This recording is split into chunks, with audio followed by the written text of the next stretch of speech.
Assalamu alaikum everyone. I am Ali Abbas and welcome back to Next Gen Skills. Today's video we are learning logical operators in C++. There are three logical operators in C++ like AND operator, OR operator and logical NOT. So let's get started. तो चलिए शुरू करते हैं। सबसे पहले हम समझ लेते हैं हमारे एंड ऑपरेटर को। तो एंड ऑपरेटर के लिए मैंने एक टेबल बनाया हुआ है, तो हम उसे समझ लेते हैं, हमारे लिए इजी हो जाएगा। देखिए हमारे पास सबसे पहले क्या है, वैल्यू 1। क्या है, वैल्यू 1। दूसरे पे है वैल्यू 2 और तीसरे पे है वैल्यू 3। ठीक है, और उसके बाद हमें रिजल्ट शो हो रहा है। जब मैं वैल्यू 1 यूजर प्रेस करता है, वैल्यू 1 में यूजर ने क्या दी, वैल्यू 1 दी यूजर ने ट्रू, मतलब सही दी। 1 का मतलब आपको पता है ट्रू। यूजर ने वैल्यू 1 दी ट्रू, यूजर ने वैल्यू 2 भी दे दी ट्रू, और वैल्यू 3 दे दी यूजर ने फॉल्स। तो हमें रिजल्ट क्या शो होगा, फॉल्स। याद रहे ये हम पढ़े एंड ऑपरेटर को। एंड ऑपरेटर में क्या है, अगर यूजर देता है वैल्यू 1 सही, आपके पास मिसाल है वैल्यू 3 है। अगर आप वैल्यू आपसे ज्यादा भी हो सकती है, कम भी हो सकती है, 2 भी हो सकती है, 2 से ज्यादा भी हो सकती है। ठीक है, लेकिन हमने वैल्यू का 3 रखे हैं। अगर आप ज्यादा भी रख सकते हो, जैसे कि 20 रख दी, 50 रख दी, हम एग्जाम्पल के लिए आपको 3 समझाने हैं। ठीक है, अब वैल्यू 1 यूजर देता है सही, लेकिन वैल्यू 2 भी यूजर सही दे रहा है, लेकिन वैल्यू 3 यूजर दे रहा है गलत। तो हमें आउटपुट क्या होगा, रॉन्ग, फॉल्स। ठीक है, ऐसे ही अगर यूजर प्रेस कर रहा है, वैल्यू जो 1 है वो दे रहा है बिल्कुल सही, यूजर वैल्यू 2 भी सही दे रहा है, और वैल्यू 1 दे रहा है गलत, और वैल्यू 2 दे रहा है सही, वैल्यू 3 भी सही दे रहा है, तो रिजल्ट आपको गलत मिलेगा।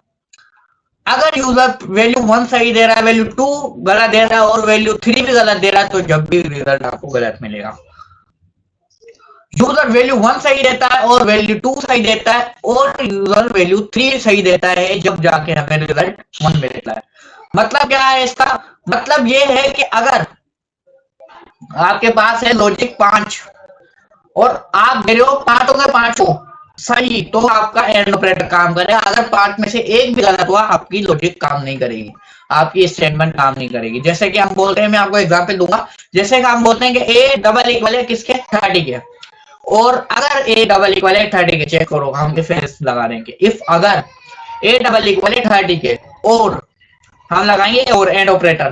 ठीक है, एंड के ये जो बी है ये डबल इक्वल है 20 के, तो अगर इन दोनों में से एक भी वैल्यू गलत हुई तो ये नहीं चलेगा। क्लियर है, मतलब ये है, आप इतना अभी तक जितना समझ लोगे, जो एंड ऑपरेटर है वो जब चलता है, जितने भी लॉजिक होते हैं वो सारे के सारे सही होने चाहिए। क्लियर है, उसके बाद हम आ जाते हैं हमारे और ऑपरेटर के टेबल पे।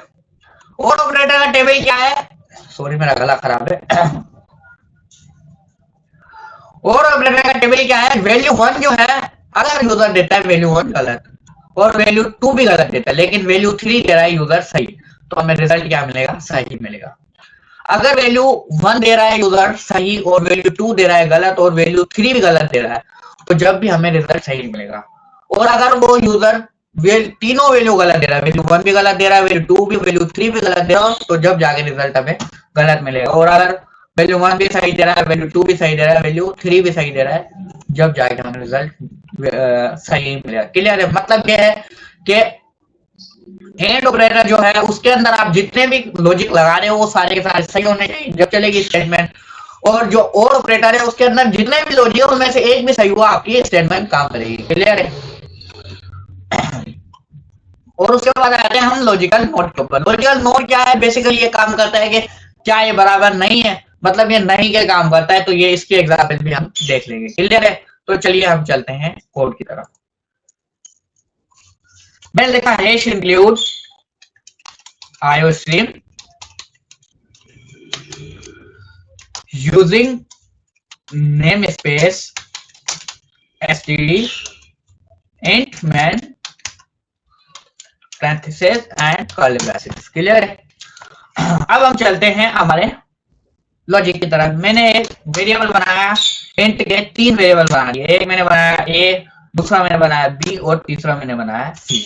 3 वेरिएबल हमने बना लिए। a की वैल्यू में दे रहा हूं 30, और b की वैल्यू दे रहा हूं मैं 20, c की वैल्यू दे रहा हूं मैं 10। ठीक है, क्लियर है। मैंने कहा कि इफ, अगर ए जो है वो डबल इक्वल है किसके, 30 है, 30 के डबल इक्वल है, तो ऑब्वियसली ये डबल इक्वल 30 के इक्वल है, कंडीशन हमारी सही है। अब हम क्या लगाएंगे, एंड। अगर हमने लगा दी एंड, मतलब ये स्टेटमेंट कंटिन्यू है, अब इसके आगे दूसरी स्टेटमेंट आएगी, एक स्टेटमेंट को जोड़ने का काम कर रहा है, दो स्टेटमेंट दो लॉजिक को आपस में जोड़ रहा है, क्लियर है। अब मैंने कहा बी, चेक करो क्या बी डबल इक्वल 20 है, ठीक है। उसके बाद मैंने कहा कि और एंड के सी, चेक करो क्या सी डबल इक्वल है 10 के, मतलब कि हमने तीन एक ही कंडीशन के अंदर, एक ही लाइन के अंदर हमने तीन कंडीशन डाल दी। अब जब ये तीनों सही होंगी, जब ये तीनों सही होंगी तो हमें इसका आउटपुट होगा, इसका आउटपुट क्या है, हम लगा देते हैं ट्रू, ठीक है। ये ऐसे ही एग्जांपल के लिए आप अपनी मर्जी से भी लिख सकते हो। और उसके बाद मैंने कहा सी आउट इंसर्शन डबल कोट। अब ये जो मैं F11 करता हूं तो ये हमें ट्रू दिखाएगा, आउटपुट में ट्रू आएगा, देखो आउटपुट में हमें ट्रू शो हो रहा है। लेकिन जैसे ही मैं यहाँ पे आके चेंजेस कर देता हूँ, जैसे मैंने कहा ए की जो वैल्यू है वो 31 है, मैं F11 करता हूँ तो ये हमें फाल्स दिखाएगा। क्यों, क्योंकि इसकी एक स्टेटमेंट गलत हो गई, एक लॉजिक गलत हो गया। कौन सा लॉजिक गलत हुआ, हमने कहा कि चेक करो क्या double equal A double equal 30 के, लेकिन ए तो डबल इक्वल 31 के है, ए तो इक्वल 31 के है, तो डबल इसके तो नहीं हुआ ये, ठीक है। कोई सवाल आता है, मतलब ये है कि जितने भी आप लॉजिक लगाओ एंड के अंदर वो सारे के सारे सही होने चाहिए, जब जाके आपकी कंडीशन वर्क करेगी, जब जाके आपका जो प्रोग्राम है वो वर्क करेगा, क्लियर है। इसकी एग्जांपल्स हम नेक्स्ट क्लास में इंशाल्लाह पासवर्ड सिस्टम बनाएंगे, फिर मजीद इनके ऊपर प्रोजेक्ट बनाएंगे, तो इंशाल्लाह आपको क्लियर हो जाएगा। और अगर इसके मुतालिक कोई भी सवाल हो आप कमेंट कर सकते हैं, ठीक है। उसके बाद हम यूज करते हैं, हम ये क्लियर होगा, आई होप क्लियर होगा। उसके बाद मैं आपको दिखा देता हूँ कि और ऑपरेटर क्या है, कि अगर मैंने लगाया इधर और एंड की जगह पे मैंने सिर्फ चेंजेस कर दिए, और मैंने कहा कि ए डबल इक्वल है 30 के, बी डबल इक्वल है 20 के, सी डबल इक्वल है 10 के। अगर इनमें से एक कंडीशन भी हमारी वर्क कर जाती है, एक कंडीशन भी हमारी सही है, तो हमें ट्रू दिखा देगा। चलिए चेक करते हैं। अभी आपको याद रहे कि हमारी एक कंडीशन गलत है, कौन सी वाली गलत है, ए वाली कंडीशन गलत है, लेकिन मैं F11 करता हूं तो ये हमें ट्रू शो कराता है। देखो इसने हमें ट्रू शो करा है, क्यों, क्योंकि इस मैंने कहा कि आपको कि ये जो और ऑपरेटर है ना, इसके अंदर जितनी भी कंडीशन है उनमें से एक भी सही है, आपकी चल जाएगी, क्लियर है, कोई सवाल नहीं आता। जैसे कि अब मैंने कहा कि एक और कंडीशन गलत करके चेक कर लेते हैं, मैंने कहा है कि बी इक्वल है, चेक करो क्या बी इक्वल है 10 के, F11 किया मैंने, तो अभी भी ये हमें ट्रू दिखाएगा। ये ट्रू जब तक दिखाएगा जब तक के तीनों स्टेटमेंट गलत नहीं हो जाएंगी। मैंने अब तीनों गलत किया, अब जाके हमें फाल्स शो कराएगा, देखो इसने अब जाके फाल्स शो कराएगा, क्लियर है, कोई सवाल, आई होप कोई सवाल नहीं होगा, लेकिन फिर भी इसमें भी कोई सवाल आप कमेंट कर सकते हैं, क्लियर है।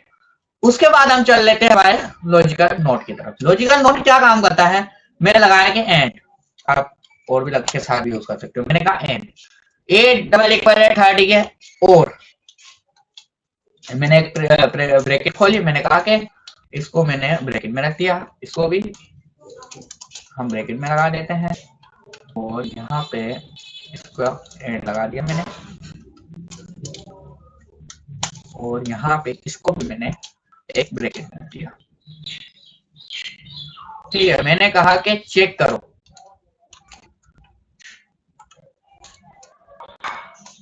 अब चलते हैं हम अपने कोड की तरफ। ए देखो डबल इक्वल है 30 के, एंड बी, क्या बी डबल इक्वल 10 के नहीं है, हमने ऐसे लिखा है कि अगर बी जो है वो डबल इक्वल 10 के नहीं है, और जो सी है वो डबल इक्वल 10 के सी भी नहीं है, मतलब हमने कहा है कि चेक करो क्या ये जो सी है वो डबल इक्वल 110 के नहीं है। मैंने जैसे ही F11 किया ये हमें ट्रू शो कराएगा, एक सेकेंड, फॉल्स शो कराया है, फॉल्स शो इसलिए कराया है इसने क्योंकि मैं आपको समझा देता हूं, क्योंकि देखो हमने जो ए लगाया हुआ है वो भी गलत है। मैंने क्या कहा था कि एंड ऑपरेटर जो होता है वो काम करता है कि तीनों की तीनों सही हो जब काम करेगा। अब मैं इसको करता हूँ, मैंने तीनों कंडीशन सही कर दिया, अब मैं F11 करता हूँ तो ये हमें ट्रू शो कराएगा। देखिए इसने हमें ट्रू शो कराया है, क्योंकि देखो हमने क्या लगाया हुआ है कि चेक करो कि ए डबल इक्वल था, ठीक है, उसने चेक किया, ऑब्वियसली ए डबल इक्वल था, ठीक है। उसके बाद मैंने कहा चेक करो क्या बी डबल इक्वल है 10 के, बी चेक करो क्या बी डबल इक्वल नहीं है 20 के और 10 के। तो इसने कहा हाँ जी बिल्कुल बी डबल इक्वल 10 के नहीं है, आप गलत बोल रहे हो। फिर मैंने कहा चलो चेक करो क्या सी डबल इक्वल नहीं है 110 के। तो इसने कहा जी बिल्कुल नहीं है। तो F11 जब मैंने जैसे ही F11 किया मैंने, तो इसने हमें ट्रू शो करा दिया। क्लियर है? आई होप क्लियर होगा। उसके बाद हम चलते हैं, अगर मैं इसे गलत कर लेता हूं, मतलब मैं यहाँ पे लगा देता हूँ, इसे हटा देता हूँ और इससे भी हटा देता हूँ, तो ये हमें फॉल्स शो कराएगा। F11 किया मैंने तो इसने हमें फॉल्स शो कराया। क्लियर है? कोई भी सवाल हो आप कमेंट कर सकते हैं। आज के लिए इतना ही, मिलते हैं नेक्स्ट क्लास में, तब तक के लिए अल्लाह हाफिज।